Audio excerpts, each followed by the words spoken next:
Alors l'exercice 11, c'est la dernière vidéo, le dernier exercice, c'est la dernière vidéo sur l'utilisation des priorités dans des calculs avec des fractions. Donc c'est un petit peu une synthèse de tout ce qu'on a vu. Donc on démarre tout de suite. L'expression A qui est égale à 2 septièmes moins 3 cinquièmes divisé par 7 tiers. Donc les règles de priorité, on va commencer par quoi? Par la division.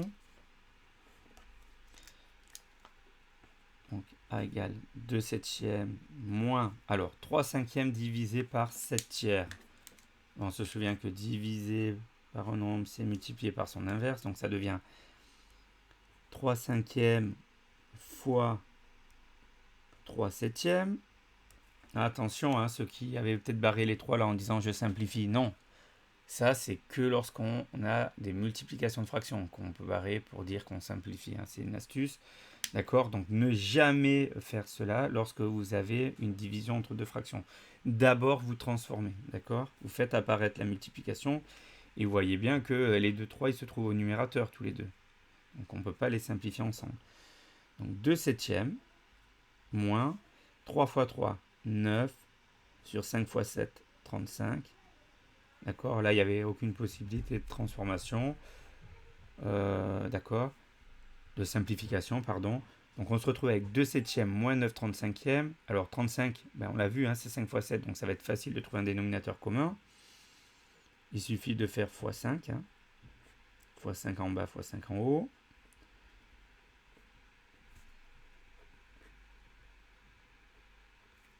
Donc on se retrouve avec 10 35e moins 9 35e. Et ça nous fait un 35e et on a terminé.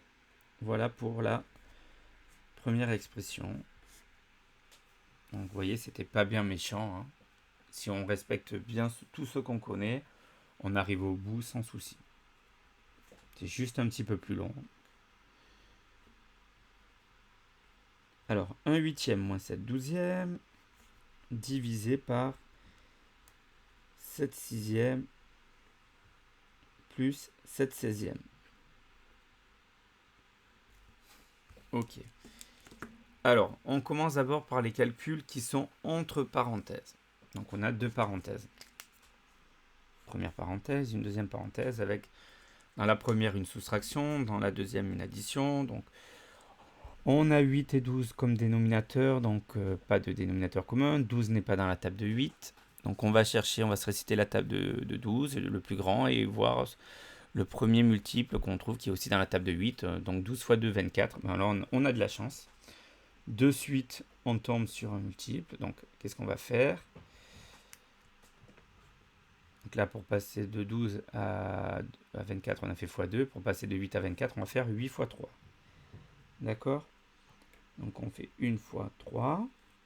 Et là, on a dit on faisait x2.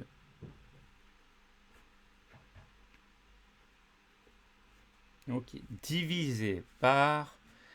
Alors là, c'est pareil, 16 n'est pas dans la table de 6, donc on va se réciter la table de 16, hein, puisque de toute façon, bon, ils ont des diviseurs communs entre qu'un, donc on ne peut pas utiliser la technique du feignant pour trouver directement un dénominateur commun qui soit le plus simple possible. Donc on va alors 16 fois 2, 32. 32 n'est pas dans la table de 6. Si je fais 16 fois 3, alors je réfléchis un peu, 3 fois 10 et 3 fois 6, ça fait 30 plus 18, ça fait 48. Ah, 48, on le connaît, c'est 6 fois 8. D'accord? Donc on va pouvoir prendre 48. Donc ici, on fait 6 fois 8. Donc en haut, je fais 7 fois 8.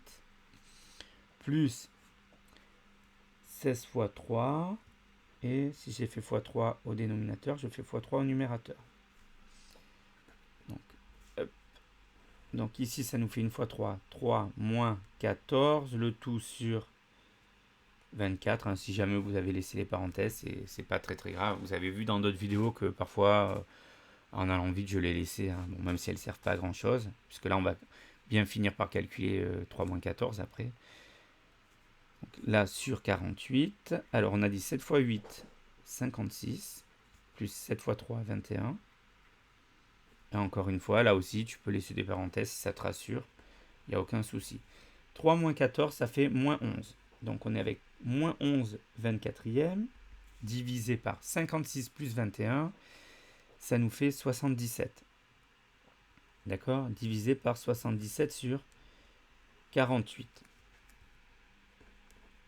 Alors attention, avant d'essayer de simplifier les numérateurs ou les dénominateurs, quoi que ce soit, à part au niveau des signes, puisque les règles des signes, c'est les mêmes sur la multiplication et la division. Donc là, on sait qu'il y a un moins ici, il n'y en a pas ailleurs, donc le résultat sera forcément négatif. On ne fait rien d'autre.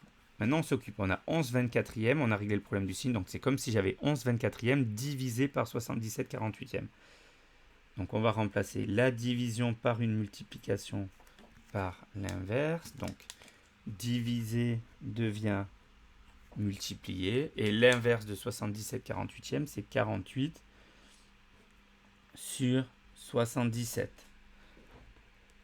Allez, on est presque au bout. On ne perd pas le moral. 11 fois 48 sur 24 fois 77. Alors on est un peu observateur, on a 11 au numérateur. À la table de 11, on les reconnaît facilement, hein, les résultats, les premiers résultats, puisque le chiffre des dizaines et des unités, c'est le même. Donc regardez, là j'ai 77 qui est donc dans la table de 11. Après j'ai 48 et 24.